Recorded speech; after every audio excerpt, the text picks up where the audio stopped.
Hello दोस्तों, एक बार फिर से स्वागत है आपको मेरे नए YouTube channel the chamber law classes में। और आज हम लोग फिर सीपीसी का नया लेक्चर शुरू करने वाले हैं। जैसा कि आप लोगों ने कल के लेक्चर में पढ़ा कि कल हम लोगों ने कुछ टॉपिक कवर किए थे जो कि इंट्रोडक्शन क्लास था, जिसमें हम लोगों ने वादी द्वारा प्रत्युत्तर, प्रतिवादी द्वारा प्रत्युत्तर, साथ में हम लोगों ने कवर किया समन को, सेटलमेंट ऑफ इशू को और पॉइंट ऑफ कॉन्फ्लिक्ट को, जो कि एक इंट्रोडक्शन क्लास था। वो आने वाले क्लासेस में हम लोग डिटेल में उसको पढ़ने वाले हैं। आज से हम लोग सीपीसी की पहली क्लास करेंगे एक तरीके से। और आज का क्लास बहुत ही इंपॉर्टेंट क्लास होने वाला है, क्योंकि आज के क्लास से हर एग्जाम में किसी भी हालत में 4 या 5 क्वेश्चंस बनते ही बनते हैं। तो आज के क्लास को हम लोग 1 मिनट भी स्किप नहीं करेंगे। आप लोगों को पूरी वीडियोज अच्छे से देखनी है, एमसीक्यूज लगाने हैं, पीवाईक्यू आप देखेंगे। आज के क्लास से आपको एक बहुत अच्छी बेटर अंडरस्टैंडिंग मिलेगी सीपीसी को लेकर के। तो चलिए बिना किसी देरी के हम लोग शुरू करते हैं। आज हम लोग पढ़ने क्या वाले हैं, एक बार इसको देख लेते हैं। आज हम लोग इंस्टीट्यूशन ऑफ सूट पढ़ेंगे, सेक्शन 26। इसके साथ हम ऑर्डर 4 का रूल 1 का 1, 2, 3 कवर करने वाले हैं। साथ में ऑर्डर 4 का रूल 2 भी हम लोग आज कवर करेंगे। उसके साथ ऑर्डर 6 का रूल 15,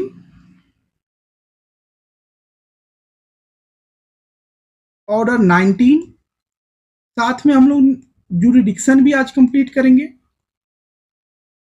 डिटेल में जूरिडिक्शन कंप्लीट करेंगे कि जूरिडिक्शन से एक क्वेश्चंस भी हम लोगों का बाकी ना रहे, जिसमें हम लोग सेक्शन 6, सेक्शन 9, सेक्शन 15, सेक्शन 16 से 20 ये सब कंप्लीट करने वाले हैं। बीच में और भी कई सारी चीजें आएंगी जो कि आज के लेक्चर में हम लोग कंप्लीट करेंगे। और आज के लेक्चर के बाद आपको एक बहुत अच्छी अंडरस्टैंडिंग मिलने वाली है सीपीसी को लेकर के। और इस वीडियो को किसी भी हाल में 1 मिनट के लिए भी स्किप नहीं करना है। चलिए तो शुरू करते हैं।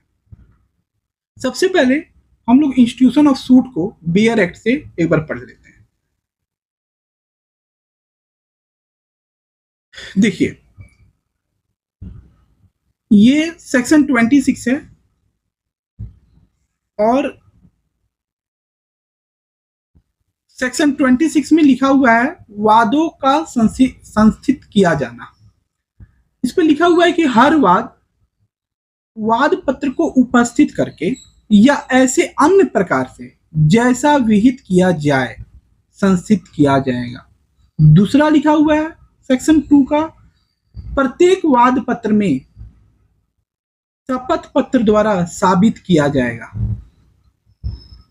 इसमें 2 चीजें आप देख रहे हैं। एक लिखा हुआ है कि हर वाद पत्र को उपस्थित करके या अन्य प्रकार से, अन्य प्रकार का मतलब क्या हुआ, और दूसरी चीज शपथ पत्र। ये 2 चीजें बहुत ही इंपॉर्टेंट है जो कि सेक्शन 26 में लिखा हुआ है।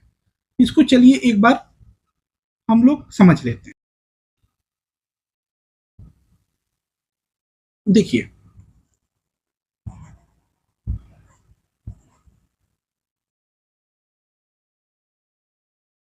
लिखा हुआ है हर 26 वाद पत्र उपस्थित करके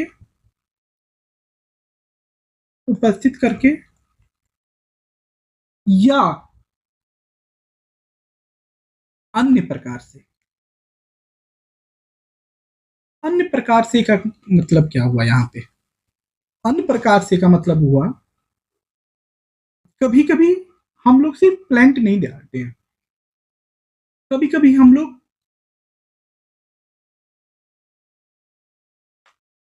अर्जी भी देते हैं, जिसको हम लोग इंग्लिश में कहते हैं पिटीशन। ठीक है, और जो पिटीशन डालता है उसको हम लोग कहते हैं पिटिशनर। ठीक, दूसरी चीज है, कभी कभी हम लोग एप्लीकेशन भी डालते हैं। हमेशा प्लेंट ही डालें ये सिविल मैटर में जरूरी नहीं है। हम लोग पिटीशन से भी कोर्ट में अपने वादों को संचित करते हैं, साथ में हम लोग एप्लीकेशन में भी करते हैं। आपको जानना ये है जैसे कहाँ पिटीशन और कहाँ एप्लीकेशन लगता है, तो ये बहुत छोटी चीजें हैं, लेकिन फिर भी जैसे अगर कभी भी हिंदू मैरिज एक्ट की बात हुई, हिंदू मैरिज एक्ट की बात हुई, वहां जो पार्टी होता है वो पिटीशन दाखिल करता है। और कभी भी अगर सक्सेशन की बात हुई या कभी मेडिएशंस के लिए आपको जाना पड़ा, तो वहां पर जो पार्टीज होते हैं वो एप्लीकेशन डालते हैं। तो अन्य प्रकार से का मतलब ये हुआ कि सिर्फ प्लेंट ही नहीं, हम लोग कभी पिटीशंस भी डालते हैं और एप्लीकेशंस भी डालते हैं। और 26 का अगर हम क्लॉज 2 देखेंगे, उस पे लिखा हुआ है कि एक एफिडेविट लगाया जाएगा। ठीक है, अब हम लोग इतना जाने कि कभी भी आपको अगर कोर्ट में जाना है तो आप पिटीशन लेकर के जा सकते हैं, पहली चीज। दूसरी चीज, आप पिटीशन को भी लेके जा सकते हैं, आप एप्लीकेशन भी लेके जा सकते हैं, प्लेंट भी लेके जा सकते हैं। ये चीजें हम लोगों ने पढ़ा सेक्शन 26 में। ठीक है, और जब आप इन चीजों को लेकर के जाएंगे तो 26 का 2 क्लॉज कहता है कि उसमें एक एफिडेविट भी लगेगा। और एफिडेविट को क्या कहते हैं हिंदी में? शपथ पत्र। आज हम लोग शपथ पत्र को भी पढ़ेंगे, जो कि ऑर्डर 19 में है। ठीक है, आगे जब भी हम सेक्शन 26 को पढ़ते हैं यहां पे, उसके साथ हम लोग ऑर्डर 4 को जरूर पढ़ते हैं, क्योंकि ऑर्डर 4 भी वही बात करता है जो कि सेक्शन 26 करता है। ऑर्डर 4 को एक बार हम लोग बेयर एक्ट की लैंग्वेज में हम लोग देख लेते हैं। तो देखिए, हम लोग ऑर्डर 4 पे आ गए, और ऑर्डर 4 जो है वो लिखा हुआ है वादों का संचित किया जाना। यही चीज हम लोग अभी सेक्शन 26 में भी पढ़ के आए, और यही चीज का एक्सप्लेनेशन यहाँ ऑर्डर 4 को भी हम लोग पढ़ के समझेंगे। देखिए दोस्तों, यही तरीका है पढ़ने का। हम लोग अगर अलग अलग से ऑर्डर पढ़ते हैं और रूल पढ़ते हैं और अलग से सेक्शन पढ़ते हैं तो फिर कभी याद नहीं होने वाला। अगर अभी हम लोगों ने सेक्शन 26 पढ़ा, तुरंत हम लोगों ने ऑर्डर 4 को भी देख लिया, तो वो दोनों चीजें कनेक्ट हो जाएंगी आपस में।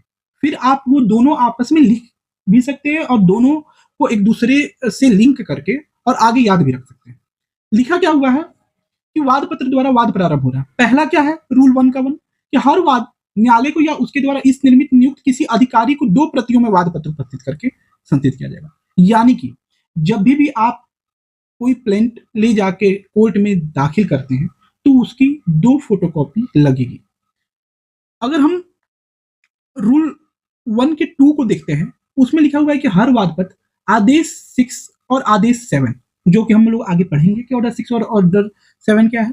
अगर हम ऐसे बता दें तो ऑर्डर 6 जनरल प्लीडिंग की बात करता है, ऑर्डर 7 प्लेंट की बात करता है, ऑर्डर 8 रिटन स्टेटमेंट की बात करता है, जो कि हम लोग डिटेल में पढ़ने वाले हैं। तो अभी आप लोग को घबराने की कोई जरूरत नहीं है। इसमें 6 और 7 के नियमों का वहां तक अनुपालन करेगा जहां तक कि वो लागू किए जा सकते हैं। यानी कि हम लोग प्लेंट ले जाके कोर्ट में दाखिल करेंगे तो सबसे पहली चीज ये है कि उसकी 2 प्रतिलिपि साथ में होनी चाहिए। ठीक है, ये लिखा क्या हुआ है ऑर्डर 4 के रूल 1 में। ऑर्डर 4 के रूल 2 में क्या लिखा हुआ है कि इसमें ऑर्डर 6 और ऑर्डर 7 के भी रूल अप्लाई होंगे, और ऑर्डर फोल के रूल 1 के 3 क्लॉज में लिखा हुआ है कि वाद पत्र तब तक सम्यक रूप से समर्थित किया गया नहीं समझा जाएगा जब तक कि आप 1 और 2 के उप नियम को अपेक्षाओं का अनुपालन नहीं करा देते। यानी कि आपको अगर 2 फोटोकॉपी नहीं लगी होगी, अगर आपने ऑर्डर 6 और ऑर्डर 7 के नियमों का खंडन कर दिया किया होगा, तो फिर आपका प्रिंट स्वीकार नहीं किया जाएगा। यही हम लोग ऑर्डर 4 के रूल 1 के सब रूल 3 में पढ़ते हैं। अब वहीं अगर हम रूल 2 को देखते हैं, ऑर्डर 4 के रूल 2 को, तो लिखा हुआ है कि वादों का रजिस्टर कहाँ होगा कि न्यायालय हर वाद की विशिष्टताओं को इस उन प्रयोजन के लिए रखी हुई पुस्तक में, जो सिविल वादों के रजिस्टर कहलाएगी, प्रविष्ट कराएगा। ऐसी प्रविष्टियों हर वर्ष उसी क्रम में संख्याकित होगी जिसमें वाद पत्र ग्रहण किए हुए हैं। दोस्तों, आपको कल याद होगा कि कल हम लोगों ने देखा कि कैसे कोई प्लेंट अगर दाखिल होता है तो उस पर एक सीएनआर नंबर चढ़ता है। ठीक है, वही सीएनआर नंबर जब उस पर चढ़ जाता है, जो कि कंप्यूटराइज्ड नंबर कहलाता है, वो जैसे ही उस प्लेंट पे चढ़ता है, वो कुछ भी हो सकता है। आपको मैं ऐसे एग्जाम्पल के लिए बता दूं, ये भी हो सकता है कि अगर आप ये वीडियो मई में देख रहे हो या जून में देख रहे हो या अप्रैल में देख रहे हो, तो मान लीजिए कि आप XY कुछ भी लिख सकते हैं, 1 2 3 4 जिस भी डेट पे आप देख रहे हो, और साथ में बगल में मंथ लिख सकते हैं। आप अगर अप्रैल में देख रहे हैं तो 04, और अगर आप ये वीडियो 2026 में देख रहे हैं या 2027 में देख रहे हैं तो आगे 26। हो सकता है कि यही सीएनआर नंबर, यानी कि अगर जैसे ही प्रिंट में सीएनआर नंबर चढ़ गया, वैसे वो सूट बन जाता है, और जैसे सूट बना वैसे पॉइंट ऑफ कन्फ्लिक्ट होती है, पार्टीज को समन भेजा जाता है, सेटलमेंट ऑफ इशू होता है, जो कि हम लोग सब कुछ आगे पढ़ने वाले हैं। पिछली कक्षाओं में हम लोगों ने देखा भी है उस चीजों को। आगे फिर से हम लोग डिटेल में पढ़ेंगे तो आप लोग को सारा कुछ फिर से याद हो जाएगा। तो ठीक है, हम लोगों ने ऑर्डर 4 को देखा, और ऑर्डर 4 को हम लोगों ने ये देखा कि सेक्शन 26 के साथ इसको पढ़ना है।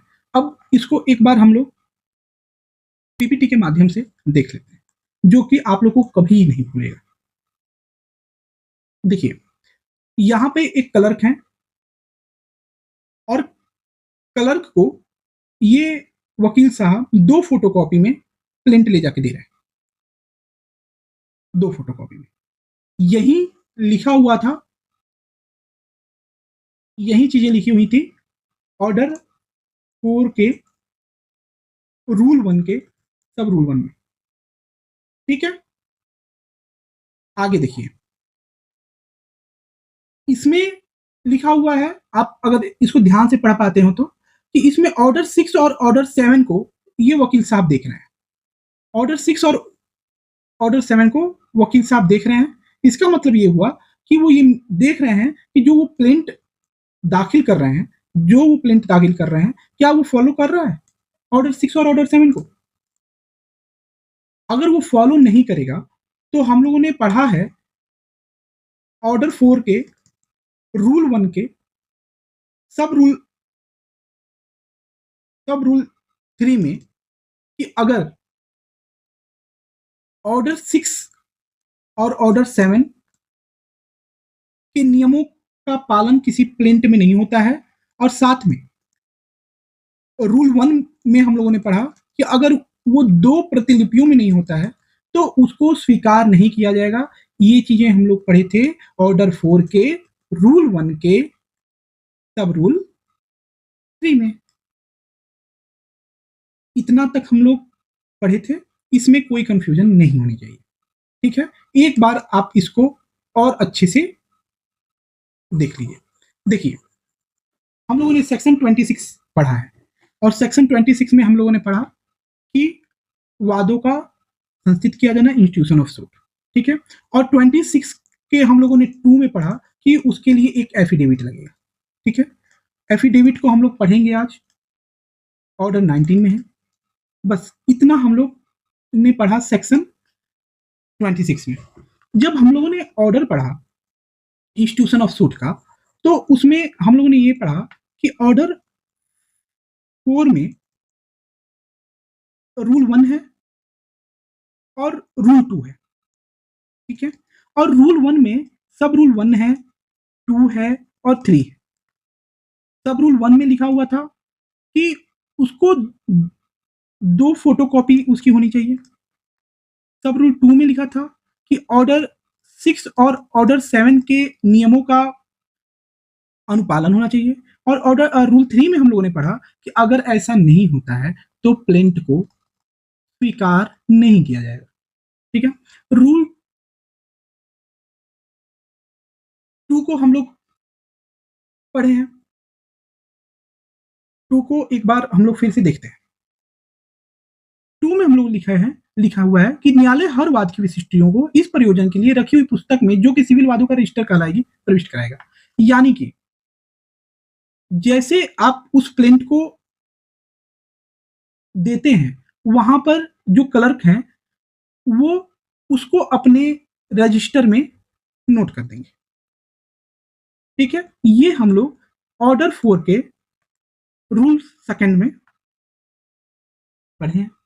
अब इसको एक बार पीपीटी से पढ़ लेते हैं।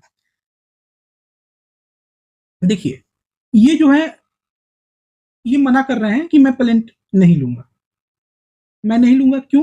क्योंकि इनको लग रहा है कि इसमें 2 फोटोकॉपी तो है नहीं, एक ही लेकर के चले आए हैं, तो ये मना कर रहे हैं। दूसरी चीज ये भी हो सकता है कि ऑर्डर 6 और ऑर्डर 7 का जो नियम है वो भी ये उस नियमों के अकॉर्डिंग भी ये प्रिंट नहीं दिए होंगे। तो ये कह रहे हैं क्लर्क जी कि मैं इसको नहीं जमा करूंगा। ये ऑर्डर 4 का रूल 3 बताता है। आगे देखते हैं। साथ में हम लोगों ने पढ़ा था कि अभी हम लोग 26 के सेक्शन 26 के 2 में कि बिना एफिडेविट के भी कोई प्लेंट न्यायालय में दाखिल नहीं होगा। हम लोगों ने अभी इतनी जानकारी तो हो ही गई होगी कि प्लेंट कैसे हम लोग ले जाके कोर्ट में जमा करते हैं। 2 फोटोकॉपी, कोई दिक्कत नहीं। ऑर्डर 6 और ऑर्डर 7 का नियमों का अनुपालन, कोई दिक्कत नहीं। अगर इस नियमों का पालन नहीं करेंगे तो प्लेंट हम लोग का दाखिल नहीं होगा। साथ में हम लोगों ने 26 का सब सेक्शन 2 देखा, जहां हम लोगों ने पढ़ा कि एफिडेविट लगेगा। ठीक है, साथ में अगर आप यहाँ ऑर्डर 6 के 15 को पढ़ते हैं, उसमें लिखा हुआ है सत्यापन। यानी कि आपको इन सारी प्लेंट का सत्यापन भी कराना पड़ेगा, और अगर उसका सत्यापन नहीं होता है तो भी प्लेंट को जमा नहीं कराया जा सकता। तो ऑर्डर 6 में जब हम लोग जनरल प्लीडिंग पढ़ेंगे, उसमें हम लोग ऑर्डर 6 के 15 पढ़ेंगे, जहां हम लोग सत्यापन को पढ़ेंगे। यानी कि ये सारी चीजें सत्यापित भी की जाती। आगे हम लोग देख रहे हैं कि बार बार ये चीजें आ रही हैं एफिडेविट, तो उसको एक बार हम लोग देखते हैं कि आखिर एफिडेविट होता क्या है। ठीक है, देखिए, एफिडेविट इस बात की घोषणा होती है कि आप जो चीजें कोर्ट को दे रहे हैं, जो आप लिख रहे हैं, वो अपने आप में सही है। आपने जो चीजें न्यायालय को बताया है वो अपने आप में सही है। आप न्यायालय से कुछ छुपा नहीं रहे हैं। अब अगर आप एफिडेविट कोर्ट में गए होंगे तो आप एफिडेविट शपथ पत्र देखे होंगे, या अगर आप लोगों ने नहीं देखा है तो एक बार उसको आप देख लें। उसमें लिखा जाता है कि मैं बालक बयान करता हूं कि ये मेरा नाम है। दूसरी चीजें, मैं ये भी बयान करता हूं कि मेरा घर यहाँ पे है। तीसरी चीजें, जो भी उनकी बात जो वो पिटीशन दाखिल कर रहे हैं, वो सारी चीजें मेंशन करने के बाद लास्ट में वो लिखते हैं कि मैं अपने समझ से जो भी पैरा 1 से लेके लगाए पैरा 4 तक की जो भी जानकारी है वो सत्य एवं सही है। इसमें किसी भी बात को छुपाई या बढ़ाई नहीं गई है। ईश्वर मेरी मदद करे। ये शपथ पत्र होता है, और आप लोग इसमें से कई लोगों ने शपथ पत्र देखा भी होगा। शपथ पत्र है कहाँ पे? तो शपथ पत्र ऑर्डर 19 में। तो ऑर्डर 19 को एक बार हम लोग बीआर एक्ट से देख लेते हैं। हाँ दोस्तों, देखिए, ऑर्डर 19 को हम लोग पढ़ते हैं।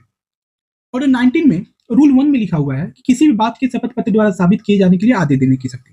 इसको अगर आप रूल 1 को पढ़ते हैं ना, रूल 1 में लिखा हुआ है कि न्यायालय ये आदेश दे सकेगा किसी भी कारण से कि किसी भी तथ्यों को शपथ पत्र द्वारा वो लेना चाहता है या नहीं लेना चाहता है।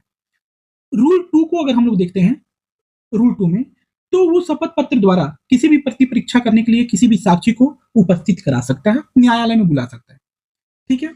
और तीसरी चीज है, रूल 3 हम लोग पढ़ेंगे तो उसमें लिखा गया है कि वे विषय जिन पर शपथ पत्र सीमित होंगे। इसको अगर आप पढ़ेंगे ना तो इसमें ये लिखा है कि आप उसी चीज का शपथ पत्र बनाएंगे जो चीज आपकी जानकारी में सही है और जिसकी बारे की सत्यता आप जानते हो। आप कुछ भी ऐसी चीज नहीं डालेंगे जो आप नहीं जानते। तो रूल ऑर्डर 19 का रूल 1, रूल 2 और रूल 3 ये इंपॉर्टेंट रूल है। इससे ज्यादा ऑर्डर 19 में नहीं आता। एक बार और देख लीजिए, रूल 1 में ये लिखा हुआ है कि न्यायालय किसी भी शपथ पत्र को मंगा सकता है और किसी भी तथ्यों को साबित करने के लिए शपथ पत्र ले सकता है, नहीं भी ले सकता है। रूल 2 को हम लोग पढ़ेंगे तो लिखा है कि अभी साक्षी को प्रति परीक्षा के लिए शपथ पत्र द्वारा वो हाजिर मतलब प्रेजेंट करा सकता है, वो अपने कोर्ट में बुला सकता है। और रूल अगर हम लोग 3 पढ़ेंगे, रूल 3 में लिखा हुआ है कि आप शपथ पत्र उसी का देंगे जिसकी आपको जानकारी पर्याप्त रूप से पता है। अगर आप वो कोई भी तथ्यों को नहीं डालेंगे जिसकी जानकारी आपको नहीं, इससे ज्यादा हम ऑर्डर 19 के रूल 1, रूल 2, रूल 3 से ज्यादा इस ना कभी क्वेश्चंस आए हैं और ना आपको पढ़ने की जरूरत है। कई सारे अभी ऑर्डर्स हैं, रूल्स हैं, तो आप सब पर ध्यान मत दीजिए। जो चीजें जरूरी है वो मैं बता रहा हूँ और सिर्फ आप इतने पे भी वर्क करिए, वो मोर देन सफिशिएंट है आपके क्लास की। अब हम सबसे जरूरी, अगर आप लोगों ने क्या जाना, आप लोग ये जाने कि ऑर्डर 19 आप लोगों ने पढ़ लिया। ऑर्डर 19 में आप लोगों ने रूल 1 देखा, ठीक है, न्यायालय ले सकता है। दूसरी चीजें शपथ पत्र और नहीं भी ले सकता है। दूसरी चीजें रूल 2 में आप लोगों ने क्या पढ़ा, रूल 2 में आपने पढ़ा कि किसी भी अभी साक्षी को उपस्थित करने के लिए वो शपथ पत्र पर न्यायालय में बुला सकता है। तीसरी चीजें आपने पढ़ा कि आप उसी चीज का एफिडेविट देंगे जो कि आपके समझ से सही है, आप उसमें कोई भी झूठ बातें नहीं डालेंगे। ठीक है, ये ऑर्डर 19 आपका कंप्लीट होता है। हम लोग आज सेक्शन 26 को देख लिए। सेक्शन 26 के बाद हम लोगों ने ऑर्डर 4 को देखा। ऑर्डर 4 में हम लोगों ने रूल 1 देखा, रूल 1 का 1 देखा, 2 देखा, 3 देखा। ठीक है, उसके बाद हम लोगों ने रूल 2 भी देख लिया। ठीक है, हम लोगों ने ऑर्डर 6 का 15 देखा, जहां हम लोगों ने देखा कि सत्यापन करना होता है। सत्यापन का मतलब वही है कि मेरी समझ से जो भी जानकारी मैं दे रहा हूं वो मेरी समझ से सही है। ठीक है, इतनी चीजें हम लोग जान गए। आगे जो कि सबसे जरूरी है वो सीपीसी का सबसे, मैं कहूंगा कि इंपॉर्टेंट सेक्शन है। और इस सीपीसी में अगर 20 क्वेश्चंस बनते हैं तो एक क्वेश्चन जरूर बनता है, और वो सेक्शन है सेक्शन 9। देखिए सेक्शन 9, सेक्शन 9 को हम लोग सीपीसी का गेटवे भी बोलते हैं। मतलब कि इसमें अगर आप पढ़ेंगे तो उसमें लिखा हुआ है कि सिविल मैटर में सभी आप सूट और प्लेंट जो कोर्ट है वो लेगा और अपने कोर्ट में दाखिल कराएगा। ये कहता है सेक्शन 9। सेक्शन 9 ये कहता है कि आप कोई भी सूट सिविल मैटर में हो वो आप ले जाके कोर्ट में जमा कर सकते हैं और कोर्ट से आप रिलीफ रेमेडी ले सकते हैं। मतलब कि कोर्ट जाने का अधिकार आपको सेक्शन 9 देता है। आपके अगर अधिकारों का उल्लंघन हुआ है और आप इसके लिए रेमेडी लेना चाहते हैं तो आपको सेक्शन 9 कोर्ट जाने का अलाउ करता है। ठीक है, मतलब कि, और इसको कई बार प्रश्न आते भी हैं कि गेटवे ऑफ सीपीसी तो सेक्शन 9 को कहते हैं, क्योंकि आप इसी सेक्शन से कोर्ट जाते हैं और रेमेडी और उपचार पाते हैं। ठीक है, उसमें लिखा हुआ है क्या कि न्यायालय सिविल मैटर्स के सभी चीजों को, सभी रेमेडीज को देगा। सिविल मैटर्स के जितनी भी प्लेंट हैं सभी को स्वीकार करेगा, कुछ चीजें को स्वीकार नहीं करेगा। जैसे आप लोग आने वाले समय में पढ़ेंगे अभी कुछ 1-2 क्लास कल ही शायद हम लोग पढ़ने वाले हैं सेक्शन 10 और सेक्शन 11। सेक्शन 10 बात करता है रेस सब जूडिस और सेक्शन 11 बात करता है रेस जुडिकाटा। अब ये कुछ बच्चे जान भी रहे होंगे, कुछ बच्चे नहीं भी जान रहे होंगे। ये बहुत ही इंपॉर्टेंट सेक्शन है जो कि हम लोग बहुत डिटेल में खत्म करने वाले हैं। इन दोनों को न्यायालय एक्सेप्ट नहीं करता है, ठीक है। दूसरी चीज, कुछ ऐसी भी चीजें हैं जिनकी कोर्ट्स अलग बनी हुई हैं, जैसे कि लेबर लॉ की लेबर कोर्ट, ये सिविल के ही मामले हैं लेकिन लेबर कोर्ट अलग बनी हुई है। कंपनी के लिए अलग कोर्ट बनी हुई है,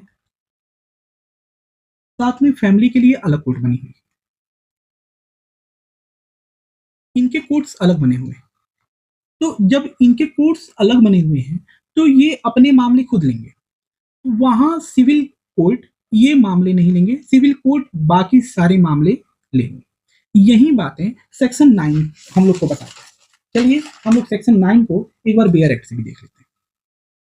देखिए दोस्तों, वादों के विषय में ये है सेक्शन 9। सेक्शन 9 में लिखा हुआ है जब तक वर्जित ना हो। वर्जित मतलब कि जैसे हमने बताया रेस सब जुडिस का मामला, रेस जुडिकाटा का मामला, ठीक है, ये वर्जित है, इन्हें न्यायालय में नहीं चुनौती दी जा सकती है। दूसरी चीज, न्यायालय सभी वादों का विचार करेगा। अब कुछ मामले ऐसे हैं जिसका विचारण नहीं करेगा, जो हमने आपको बताया जैसे जिसके अलग से कोर्ट्स बने हुए हैं उनका ट्रायल नहीं करेगा, बाकी सारी चीजों का ट्रायल करेगा। ये हम लोगों ने सेक्शन 10 और सेक्शन 11 नीचे लिखा हुआ है ना, यही है रेस जुडिस और रेस जुडिकाटा, बस इतने में खत्म नहीं होना है ये। इसको हम लोग डिटेल्स में पढ़ेंगे और भी जो बेयर एक्ट में नहीं दी हुई है चीजें जो कि आता है एग्जाम में, वो भी हम लोग कंप्लीट करने वाले हैं। वो कल या परसों की क्लास में हम लोग इसको कंप्लीट करने वाले हैं। आज इतना सेक्शन 9 को हम लोग पढ़े। चलिए आगे हम लोग देखते हैं एक बार पीपीटी से। तो देखिए, ये हम लोग ने देखा कि ये वकील साहब एफिडेविट दे रहे हैं और हम लोगों ने पढ़ा भी है कि एफिडेविट देना जरूरी है क्योंकि सेक्शन 26 के सब सेक्शन 2 में ऐसा लिखा हुआ है, ठीक है। और एफिडेविट को हम लोगों ने पढ़ा ऑर्डर 19 में, ठीक। ये एफिडेविट आगे,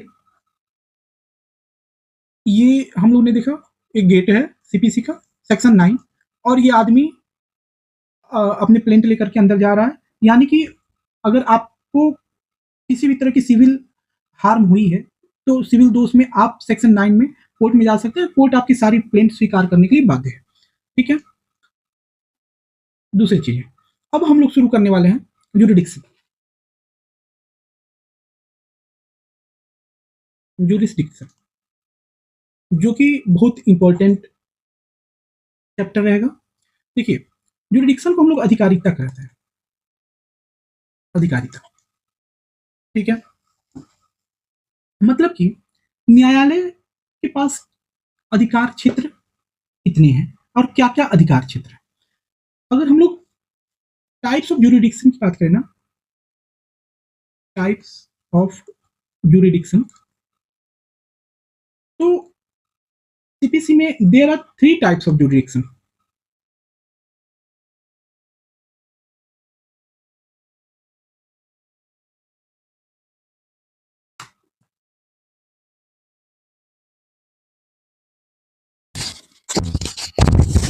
सीपीसी में there are 3 types of jurisdiction.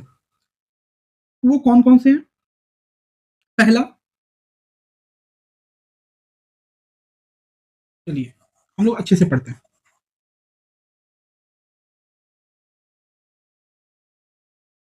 तो तो चलिए दोस्तों हम लोग जुरिडिक्शन की बात करते हैं। जुरिडिक्शन को हम लोग अधिकारिता कहते हैं। मतलब कि एक न्यायालय के पास इस विषय में, धन संबंधित मामले में या क्षेत्र के मामले में क्या क्या उनकी जुरिडिक्शन कहाँ कहाँ पे है, और अगर जुरिडिक्शन से बाहर अगर कोई कार्य होता है तो उसके क्या परिणाम होते हैं, इसको हम लोग देखते हैं।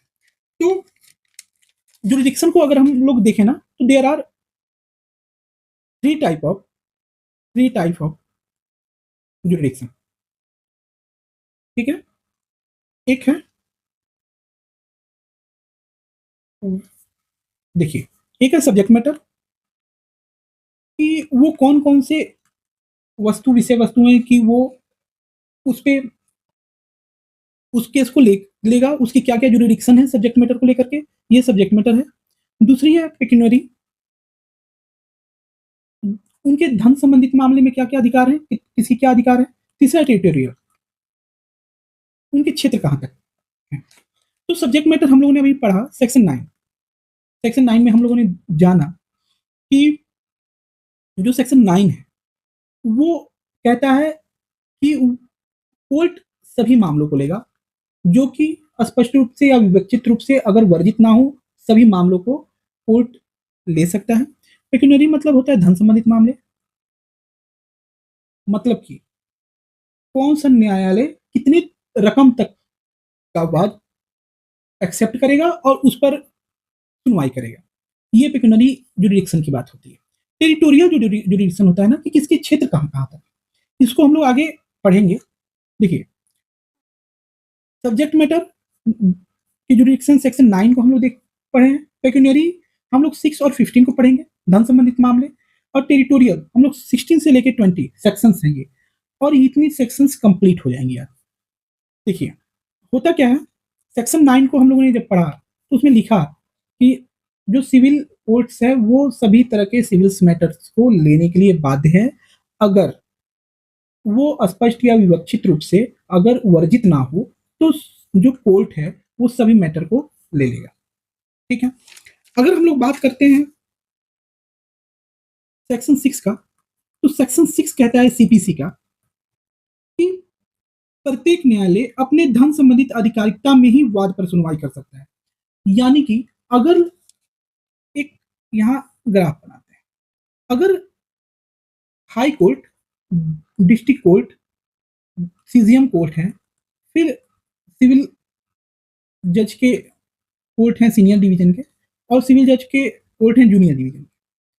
तो अगर सीनियर डिवीजन के पास 1 लाख तक के मामले देखे जाने की क्षमता है तो वो 1 लाख तक ही देखेगा। 2 लाख को अगर देखना हो तो वो उसको सीजीएम को भेज देगा।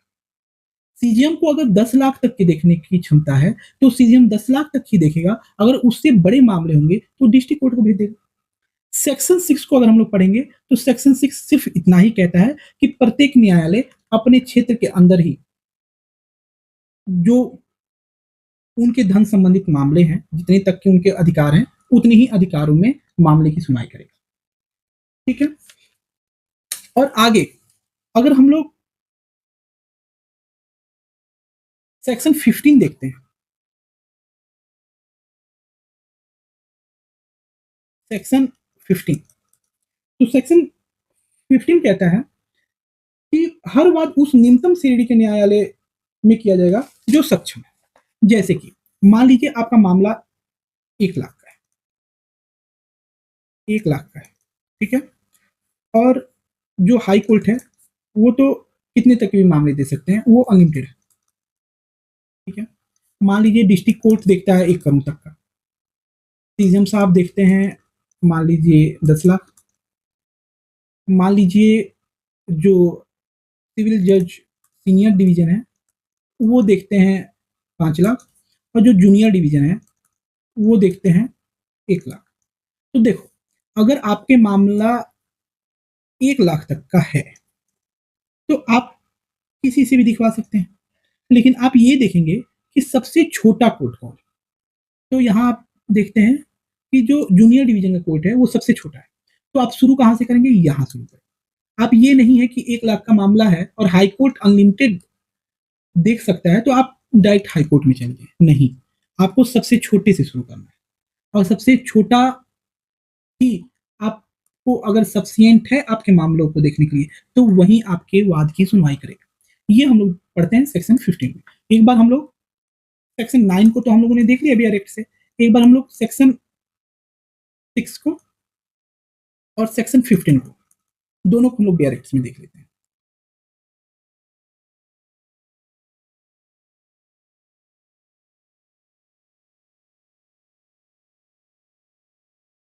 देखिए सेक्शन 6 लिखा हुआ है धन संबंधित अधिकारिता। इसमें ये पेक्यूनियरी जुरिडिक्शन की बात करता है। ठीक है, सब्जेक्ट मैटर हम लोगों ने देख लिया है, सब्जेक्ट मैटर सेक्शन 9 है। ठीक है, अब हम लोग धन संबंधित मामलों को देख रहे हैं। धन संबंधित मामले में सेक्शन 6 देख रहे हैं।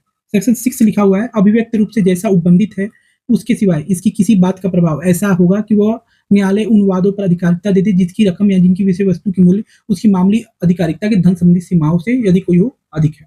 यानी कि अगर आपके मामले आपके धन संबंधित आपके क्षमता से ज्यादा है तो आप उसकी सुनवाई नहीं करेंगे, अन्यथा आप अपने क्षेत्र में आप अपने जुरिडिक्शन में आपके जितने तक के मामले आप देख सकते हैं वो सारे मामले आप देखेंगे। ठीक है, ये कहता है सेक्शन 9। अगर हम लोग सेक्शन 15 देखते हैं तो सेक्शन 15 लिखा हुआ है कि वह न्यायालय जिसमें वाद संचित किया जाएगा, तो हर वाद उस न्यूनतम श्रेणी के न्यायालय में संचित किया जाएगा जो उसका विचार करने के लिए सक्षम है। ठीक है, तो वही बात हो गई जो हमने आपको एग्जाम्पल दिया कि हाई कोर्ट अगर अनलिमिटेड है, अगर डिस्ट्रिक्ट कोर्ट 1 करोड़ तक का मामला देख रहा है, अगर सेशन कोर्ट मान लीजिए सेशन कोर्ट सीजीएम कोर्ट अगर 50 लाख तक की देख रहा है, अगर सीनियर डिवीजन देख रहे हैं 5 लाख तक की, अगर जूनियर डिवीजन देख रहे हैं 1 लाख तक की, तो सबसे पहले अगर आपका मामला 1 लाख तक का है तो आप उसको सबसे पहले जूनियर डिवीजन के पास लेकर के जाएंगे। ठीक है, अब हम लोगों ने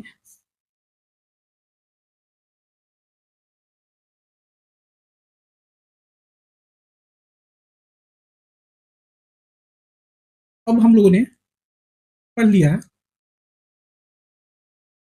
आज सब्जेक्ट मैटर के जुरिडिक्शन जो कि सेक्शन 9 में थे, और पेक्यूनियरी जुरिडिक्शन जो कि हम लोगों ने सेक्शन 6 को देखा और सेक्शन 15 को देखा। अब हम लोग देख रहे हैं टेरिटोरियल जुरिडिक्शन। चलिए दोस्तों शुरू करते हैं तो फिर टेरिटोरियल जुरिडिक्शन।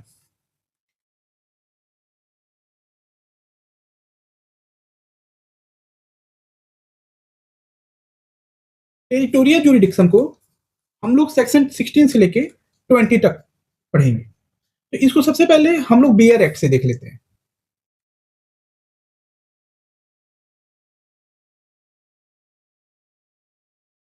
देखिए दोस्तों, सेक्शन 16 लिखा हुआ है कि वादों को वहां संचित किया जाना जहां विषय वस्तु स्थित है, यानी कि जहां भी सब्जेक्ट मैटर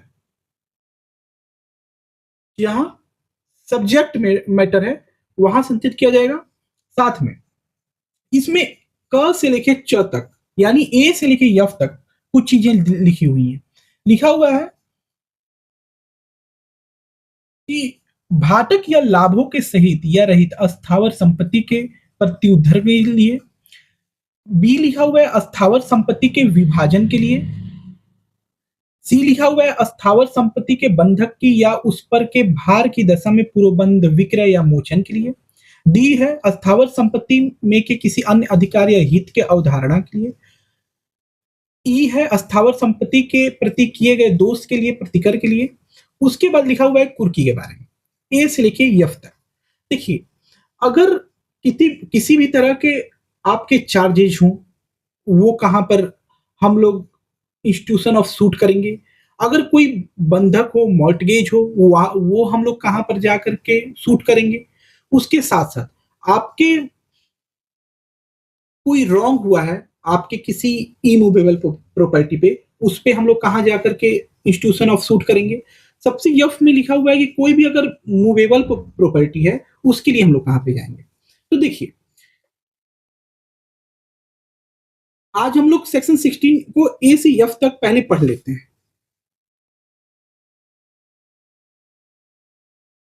तो दोस्तों देखो, 16 का ए कहता है, सेक्शन 16 का ए लिखा हुआ है कि कोई भी पोजीशन हो, पोजीशन कब्जा की बात करता है। तो कोई भी अगर कब्जा होगा ना, और कब्जे को लेकर के हम लोग कोई भी वाद अगर संस्थित करते हैं, कोई भी वाद हम लोग दाखिल करते हैं, तो हम लोग पोजीशन, ये सब्जेक्ट मैटर है। सब्जेक्ट मैटर आपका क्या है? पोजीशन। मतलब कि कब्जा को लेकर के आप कोर्ट में जा रहे हैं। तो वो आप कहाँ इंस्टीट्यूट करेंगे अपने सूट को? तो जहां पर जिस जगह पे वो कब्जा किसी व्यक्ति ने आपके इमूवेबल प्रॉपर्टी का कर लिया है या ले लिया है, आपके प्रॉपर्टी का कब्जा किसी और व्यक्ति ने ले लिया है, तो जहां पर वो संपत्ति अभी रखी हुई है, जहां पर वो इमूवेबल प्रॉपर्टी है, जहां पर वो घर है, आप वहां के जुरिडिक्शन में, वहां के कोर्ट में आप जाके सूट को फाइल करेंगे। बस ये कहता है 16A। अगर हम लोग 16B की बात करते हैं ना, तो 16B कहता है पार्टीशन के बारे में, कि अगर कोई भी बंटवारा का मामला हो, 16B कोई भी पार्टीशन पार्टीशन का मामला हो, तो पार्टीशन भी हम लोग उसी कोर्ट में करेंगे जिस कोर्ट के अंदर वो मकान मौजूद है। अगर वो मकान दिल्ली कोर्ट के अंदर मौजूद है और वहां पर हम लोग को पार्टीशन करना है, तो हम लोग सूट वहीं पर फाइल करेंगे जिस कोर्ट के अंदर उस प्रॉपर्टी का जुरिडिक्शन आता है। ठीक है, अब हम लोग देखते हैं 16C को।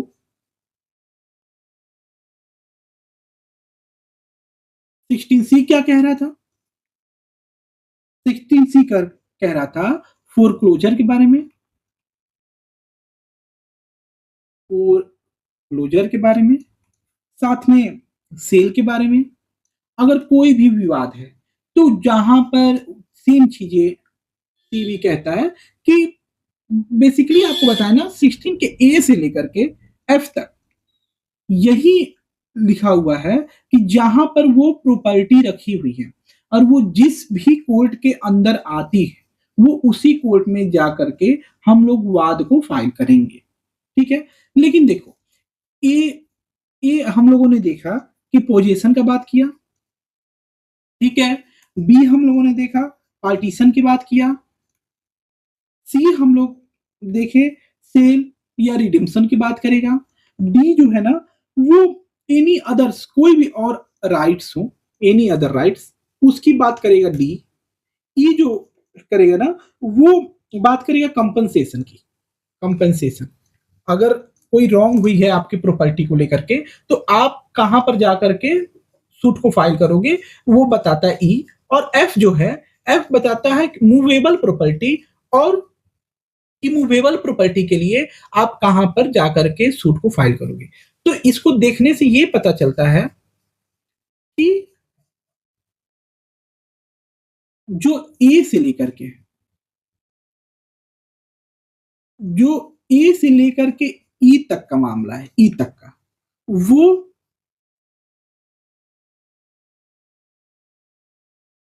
इमूवेबल प्रॉपर्टी के लिए है। और जो यफ बताता है ना, यफ 16 का एफ, वो मूवेबल प्रॉपर्टी के लिए। ठीक है, ये हम लोग जान गए 16। अब इसको जरा हम लोग पीपीटी के माध्यम से देखते हैं। तो देखिए,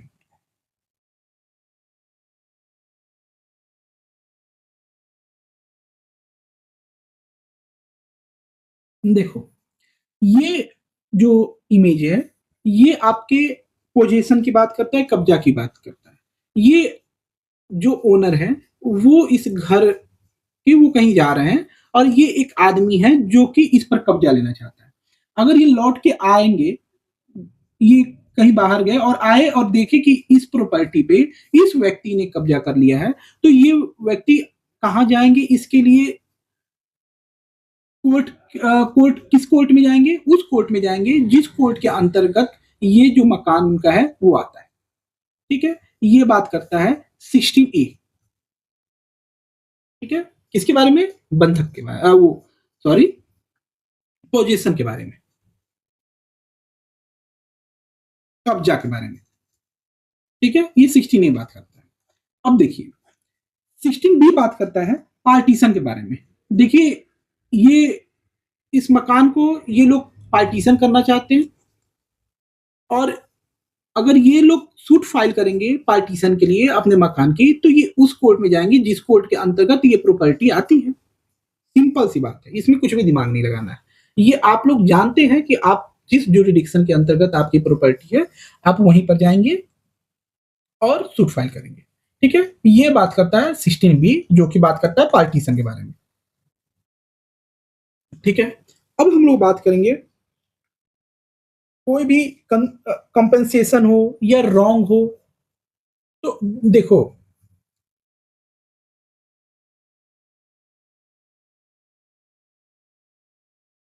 सिक्सटीन ए हम लोगों ने देखा, 16B हम लोगों ने देखा, 16C किसी भी तरह का 16C किसी भी तरह का फोरक्लोजर या सेल को लेकर के। ठीक है, 16D कोई भी और भी आपको राइट्स चाहिए, अधिकार चाहिए, वो 16D any rights, any rights.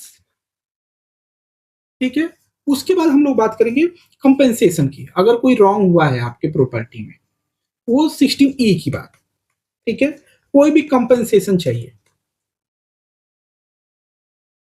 कोई भी कंपेंसेशन चाहिए। जैसे मान लो ये मकान है जिसको एक आदमी तोड़ रहा है, और ये मकान आपकी है, ये मकान आपकी है।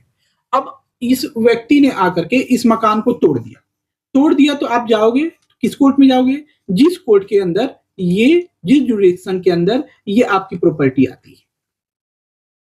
ठीक है, ये बात करता है 16E, 16E। ठीक है, साथ में अगर हम लोग 16F को पढ़ते हैं तो आपको 16 जो F है वो बात करता है कुर्की को लेकर के, अटैचमेंट को लेकर के। किसके अटैचमेंट को लेकर के? Movable property. अगर कोई भी मूवेबल प्रॉपर्टी की कुर्की हो रही है तो वो उसके लिए आप वाद वहां दाखिल करेंगे जहां पर वो इस समय मौजूद है वो प्रॉपर्टी। ठीक है, अगर मान लीजिए मोबाइल है तो मोबाइल अगर जिस जगह पे है और उसकी कुर्की हो रही है, तो अगर मोबाइल दिल्ली में है तो 16F कहता है कि अगर वो दिल्ली में है तो दिल्ली के कोर्ट में आप जा करके अपवाद दाखिल कर सकते हो। अब देखो आगे हम लोग पढ़ेंगे 17। 17 ये कहता है, हम लोग सेक्शन 17 को देखने वाले हैं। हम लोगों ने 16 के ए से लेकर के एफ तक के सारे क्लॉज को देख लिया है। अब हम लोग देख रहे हैं सेक्शन 17। सेक्शन 17 कहता है कि कोई इमूवेबल प्रॉपर्टी है, इमूवेबल कोई प्रॉपर्टी है। ठीक है, और वो विभिन्न न्यायालयों के अंतर्गत आता है। जैसे ये एक प्रॉपर्टी है, ठीक है,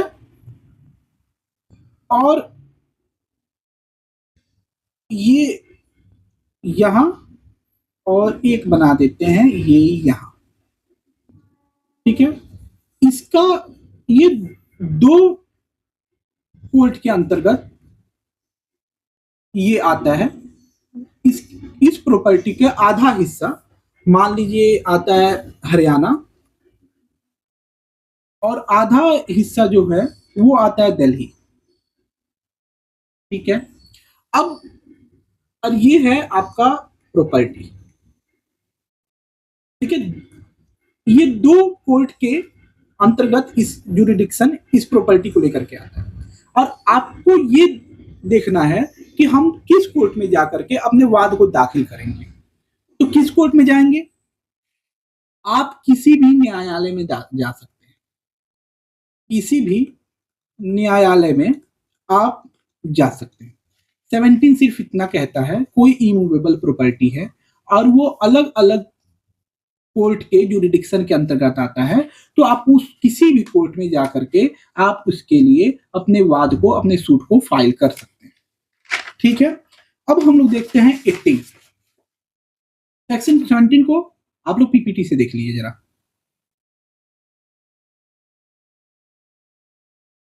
देखिए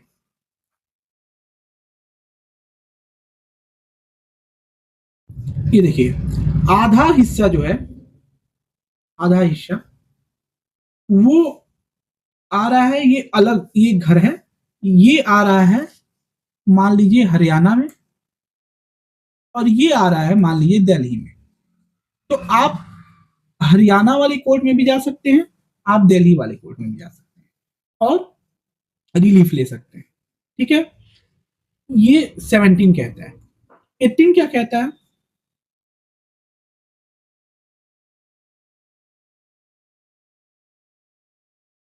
एटीन कहता है कि जहां न्यायालयों की जो अधिकारिता है ना, वो अनिश्चित है, वो पता ही नहीं चल रहा है कि किस कोर्ट में आप जाएं। मान लीजिए ये प्रॉपर्टी है यहाँ पर, ठीक है, और एक ये है दिल्ली का जुरिडिक्शन और ये है हरियाणा का जुरिडिक्शन।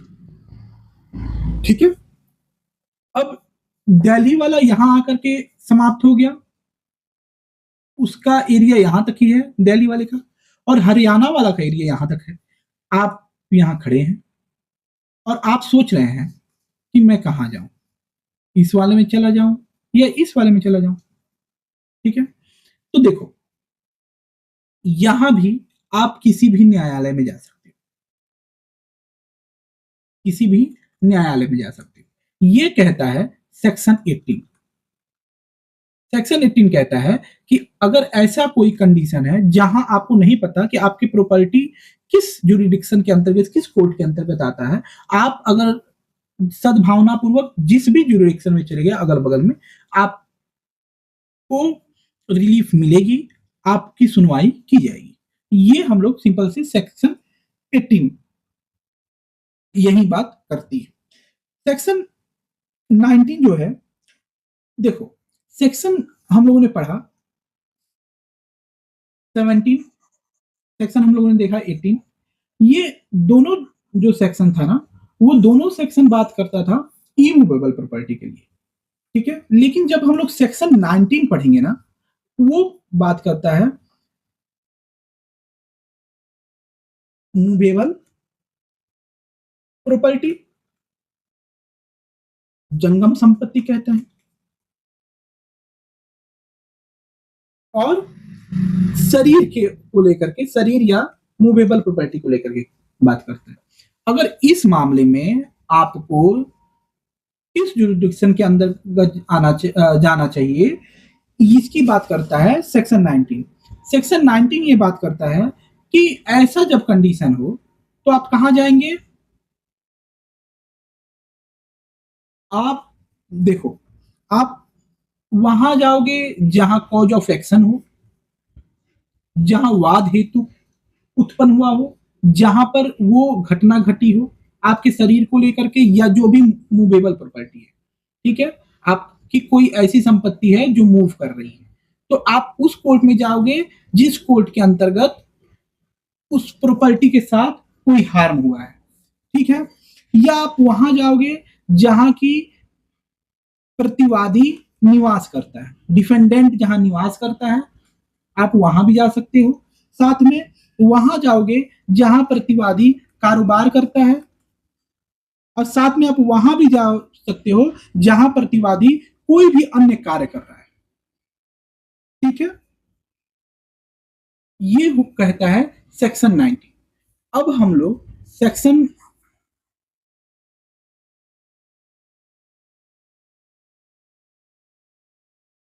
सेक्शन 17 को देख लिए, सेक्शन 18 को देख लिए, सेक्शन 19 को देख लिए। इसको हम लोग बियर एक्ट के माध्यम से देख लेते हैं।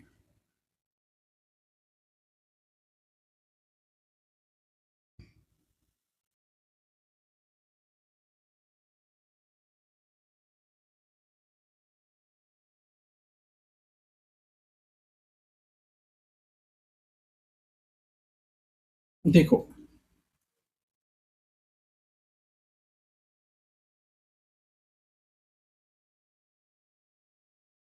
सेक्शन 17 कहता है विभिन्न न्यायालयों के अधिकारिकता के भीतर स्थित स्थावर संपत्ति के लिए वाद।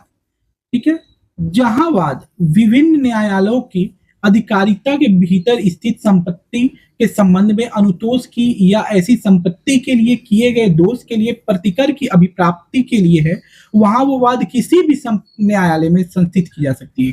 कहाँ संस्थित की जा सकती है? किसी भी न्यायालय में, किसी भी न्यायालय में संस्थित किया जा सकेगा जिसकी आधिकारिकता की स्थानीय सीमाओं के भीतर संपत्ति का कोई भाग स्थित है। अगर अलग अलग न्यायालयों की बात होगी तो आप किसी भी न्यायालय में जाकर के वाद को दाखिल कर सकते हैं। ठीक है। 18 कहता है, 18 कहता है जहां न्यायालयों की आधिकारिकता की स्थानीय सीमाएं अनिश्चित है, आपको नहीं पता है कि कहां जाना है। ठीक है, हो सकता है यहां भी जाना हो सकता है यहां भी जाना हो। ठीक है, वहां भी आप किसी भी न्यायालय में जाकर के रेमेडीज को पा सकते हैं, अपने वाद दाखिल कर सकते हैं। सेक्शन 19 क्या कहता है?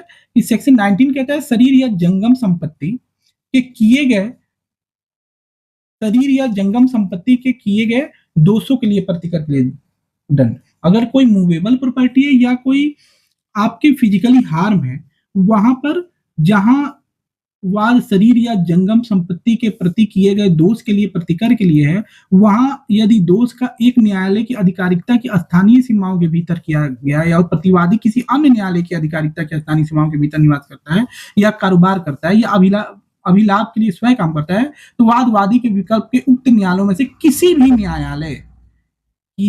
न्यायालय में संस्थित कर सकेगा। मतलब आप किसी भी कोर्ट में जाकर के रेमेडीज ले सकते हैं।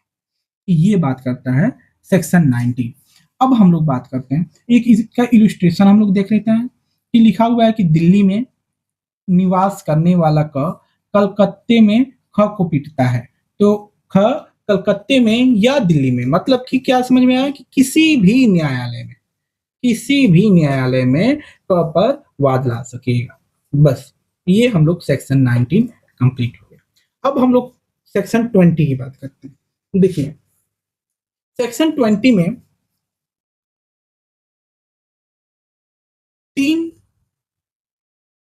चीजें दी गई हैं, ए, बी और सी। ठीक है, इस तीनों को हम लोग पढ़ लेते हैं। देखो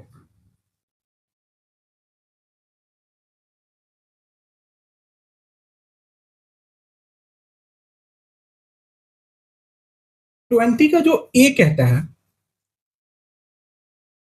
20 का क्लॉज ए, ये कहता है कि एक वादी है और दूसरा प्रतिवादी है। ठीक है, वो और इन दोनों के बीच में कोई वाद है और ये लोग न्यायालय जाना चाहते हैं। तो ये लोग कहीं जा सकते हैं, या तो वो जहां निवास करते हो, या तो जहां व्यापार करते हो, या तो कोई अन्य कार्य करते हैं। वादी, ये पार्टीज हैं। अगर वादी को प्रतिवादी से रिलीफ चाहिए कोई, तो वो जाएगा कोर्ट में, और कोर्ट में जाएगा तो कहां जाएगा? या तो प्रतिवादी जहां निवास कर रहा है, या तो प्रतिवादी जहां व्यापार कर रहा है, या तो प्रतिवादी जहां कार्य कर रहा है। बस ये बात करता है 20A। ठीक है, 20B देखते हैं।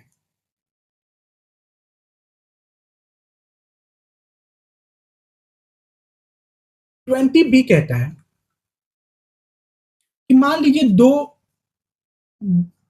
डिफेंडेंट हो, प्रतिवादी 1, प्रतिवादी 2। ठीक है, और ये मान लीजिए एक इसका जो निवास है दिल्ली में है, ये जो कारोबार करता है वो हरियाणा में करता है। ठीक है, और अन्य कोई भी अगर इसको कार्य करना होता है तो वो आकर के बनारस में करता है।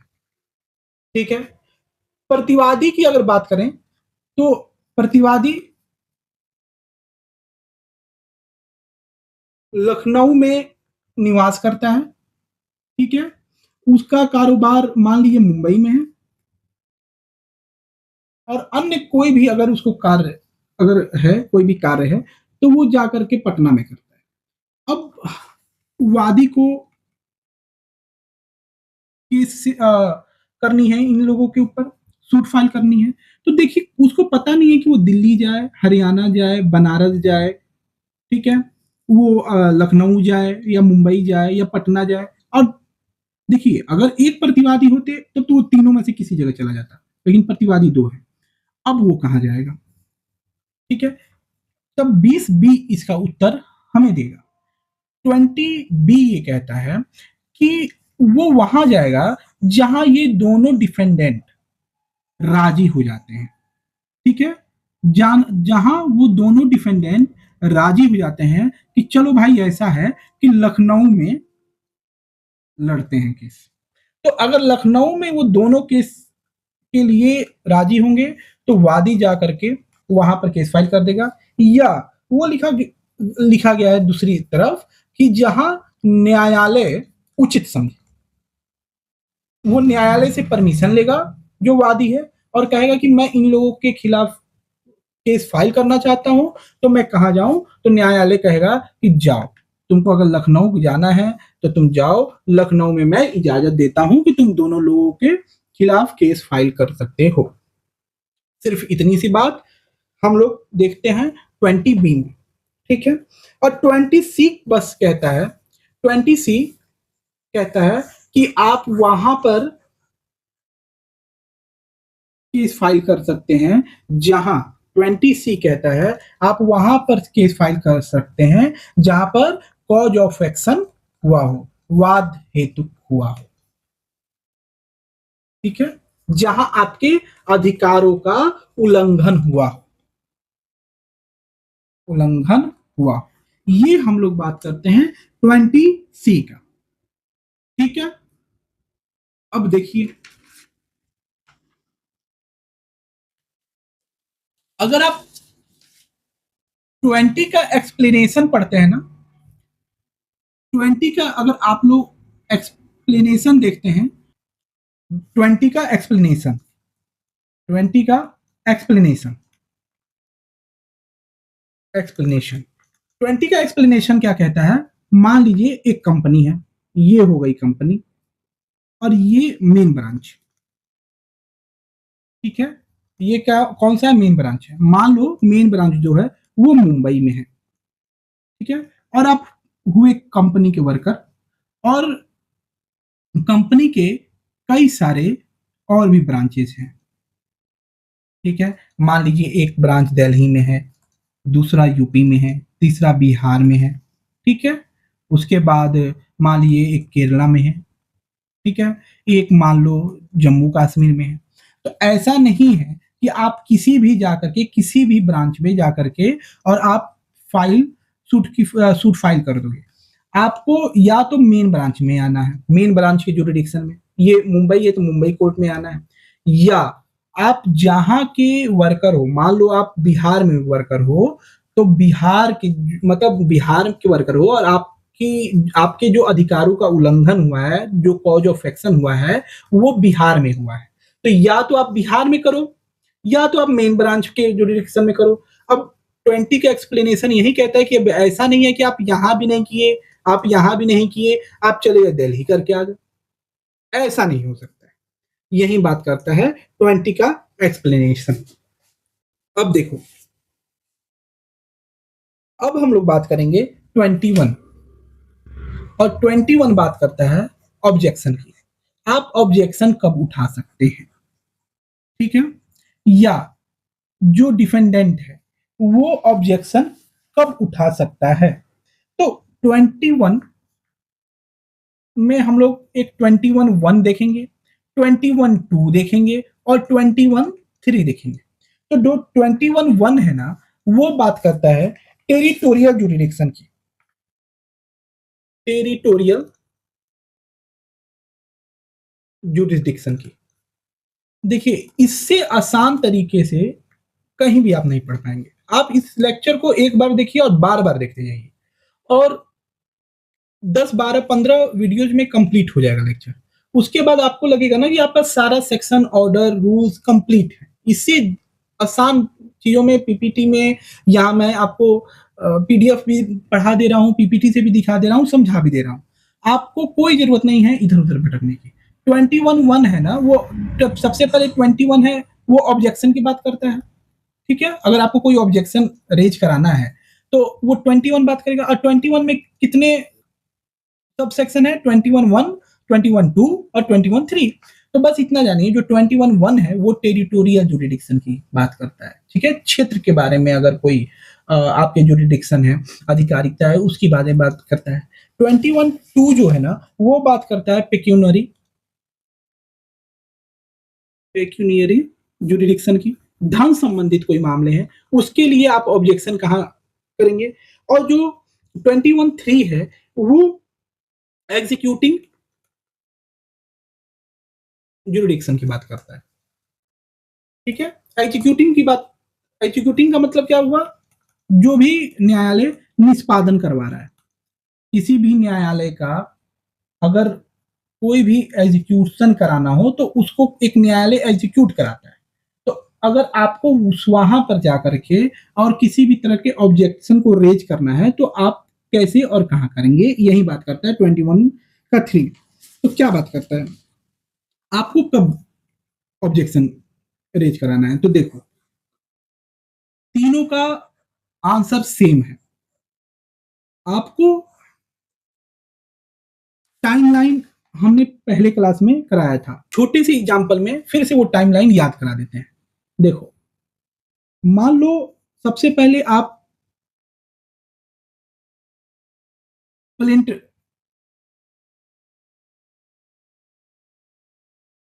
प्लेंट डालोगे सबसे पहले। ठीक है, आपने सबसे पहले प्लेंट डाला। ठीक है, मान लो उसके बाद प्लेंट के साथ मैंने क्या कहा था कि एक समन भेजोगे। ठीक है, अब जब प्लेंट के साथ समन भेजोगे तो दूसरी जो पार्टी होती है, जो डिफेंडेंट होता है, वो क्या करता है? मैंने कहा था कि वो अपने रिटन स्टेटमेंट को देता है, लिखित कथन देता है। वो क्या किया? रिटन स्टेटमेंट दिया। अब जब रिटन स्टेटमेंट दिया तो उसके बाद क्या होता है? देखा जाता है कि पॉइंट ऑफ कॉन्फ्लिक्ट क्या है। पॉइंट ऑफ कॉन्फ्लिक्ट क्या है? तो देखो, पॉइंट ऑफ कॉन्फ्लिक्ट न्यायालय देखती है। पॉइंट ऑफ कॉन्फ्लिक्ट को हमने अच्छे से बताया था, अगर आप फिर भी कहोगे तो कमेंट करो, मैं पॉइंट ऑफ कॉन्फ्लिक्ट और सेटलमेंट ऑफ इशू फिर से हम बता देंगे।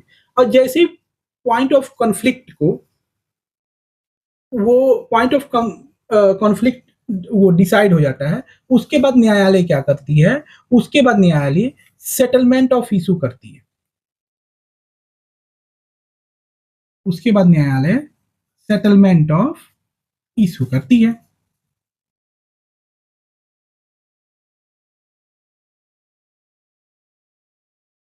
Settlement of issue. ठीक है, और जब सेटलमेंट ऑफ इशू हो जाता है, उसके बाद मैंने बताया था कि उसके बाद ट्रायल होता है। ठीक है, उसके बाद हुआ ट्रायल, और ट्रायल के बाद क्या हुआ? जजमेंट आ गया। उसके बाद आया जजमेंट। अब जजमेंट के बाद आप अपील वगैरह में जा सकते हैं। ठीक है, अब देखो, हम लोग ऑब्जेक्शन की बात कर रहे थे। ऑब्जेक्शन का मतलब हम लोग क्या, किसकी बात करते हैं? 21 का। और 21 में जो पहला है वो किसके बारे में बात करता है? वो बात करता है टेरिटोरियल जुरिडिक्शन के ऑब्जेक्शन के बारे में। 21 का जो 2 है वो बात करता है पिक्यूनरी मतलब धन संबंधी बारे में ऑब्जेक्शन के बारे में। और 21 का जो 3 है वो बात करता है एग्जीक्यूशन के बारे में। बस ये कहा गया है कि 21 के 1, 2 और 3 तीनों में अगर किसी व्यक्ति को ऑब्जेक्शन करना है, ठीक है, तीनों मामले में अगर किसी व्यक्ति को ऑब्जेक्शन करना है तो वो सेटलमेंट ऑफ इशू बनने के पहले ही कर दे। अगर सेटलमेंट ऑफ इशू हो गया उसके बाद आपको इजाजत नहीं दी जाएगी कि आप आके ऑब्जेक्शन करो कि नहीं आपका जुरिडिक्शन नहीं है, जुरिडिक्शन तो कहीं और है। क्योंकि जब प्लेंट हुआ, समन हुआ, रिटन स्टेटमेंट हो गए, न्यायालय ने पॉइंट ऑफ कन्फ्लिक्ट कर दिया, फिर सेटलमेंट ऑफ इशू भी कर दिया, तो फिर आपके अधिकार खत्म हो जाते हैं। ठीक है। लेकिन फिर भी आपको ये बात पता है कि अगर आपने सद्भावना पूर्वक सेटलमेंट ऑफ इशू बनने से पहले करने की कोशिश की थी, ऑब्जेक्शन किसी कारण से नहीं हुआ था, और इसके बनने के बाद अगर आप चाहते हो करना, तो न्यायालय फिर भी करेगी। 151 को आपको पता होगा सेक्शन, जिसमें न्यायालय की इनहेरिएंट पावर की बात की गई है। इनहेरिएंट पावर में न्यायालय कुछ भी कर सकता है। ठीक है। तो हम लोगों ने बात कर लिया, किस किस चीजों की बात कर लिया, हम लोगों ने बात किया 16 में हम लोगों ने देख लिया ए से लेके एफ तक की सारी चीजें। फिर हम लोगों ने 17 पढ़ा जहां विभिन्न न्यायालय हो, 18 पढ़ा जहां अनिश्चित हो कि कहां पर जा करके हम लोग किस कोर्ट में जा करके केस को फाइल करें। ठीक है। फिर हम लोगों ने 19 भी पढ़ा जहां मूवेबल प्रॉपर्टी की बात की, शरीर के बारे में बात की, वहां पर आप कहाँ जा सकते हैं। 20 पढ़े, 20 कुछ और एक्स्ट्रा चीजें की बात करते हैं, वादी और प्रतिवादी कहाँ पर, अगर उनके निवास स्थान अलग है, कारोबार के स्थान अलग हैं, कार्यों के स्थान अलग हैं, तो कहाँ पर जा सकते हैं। उसके बाद हम लोगों ने ऑब्जेक्शन की बात की, जो कि 21 की बात की। अब हम लोग बात करेंगे कल के लेक्चर में, और कल के लेक्चर में हम लोग बात करेंगे transfer of suit. Transfer of suit हम लोग बात करेंगे जो 22 से शुरू होता है, कि हम लोग ट्रांसफर ऑफ प्रोसीडिंग कहाँ कर सकते हैं, कैसे कर सकते हैं। और इसके साथ ही हम लोग कल रेस सब जुडिस भी पढ़ेंगे, और उसके बाद भी रेस जुडिकाटा भी पढ़ेंगे, जो कि बहुत ही एक्सप्लेनेशन के साथ होगा। यहां से कोई भी क्वेश्चंस प्री मेन इंटरव्यू में आपके नहीं रुकने वाले हैं। तो कल हम लोग इस टॉपिक के साथ आएंगे। आप लोग कल तैयार रहिएगा इसी समय, इसी वक्त। हम तब के लिए अपना ख्याल रखिए। शुभ रात्रि।